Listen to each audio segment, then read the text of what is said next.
हज़रत उस्मान बिन अफ़्फ़ान रज़ी अल्लाह ताला आपने एक बर्तन मंगवाया, वुज़ू फरमाया और फिर साथ ही फरमाया मैंने नबी करीम सल्लल्लाहु अलैहि वसल्लम को ये फरमाते हुए सुना है कि जो मेरी तरह वुज़ू करे जिस तरह मैंने किया है, तो मेरे करीम महबूब ने फरमाया सुम्मा सल्ला रकातैन, फिर वुज़ू करने के बाद 2 रकतें अदा करे, ला युहद्दिसु फीहिमा नफ्सहु,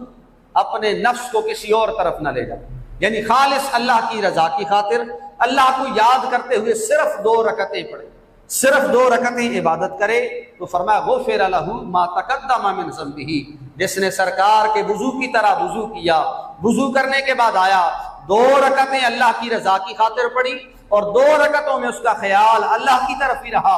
2 मिनट लगते हैं, 2 मिनट अगर अल्लाह को याद करते हुए उसने 2 रकतें अदा की, तो हज़रत उस्मान फरमाते मेरे सरकार ने फरमाया गुफ़िर लहू मा तक़द्दम मिन ज़ंबिही, इन 2 रकतों के बदले में अल्लाह करीम अपने बंदे की जिंदगी के पहले सारे गुनाहों को माफ फरमा देता। ये 2 रकतें भारी हो जाती हैं इंसान के सारे नामा आमाल के गुनाहों पर, लेकिन ज़रूरी यह है कि बंदा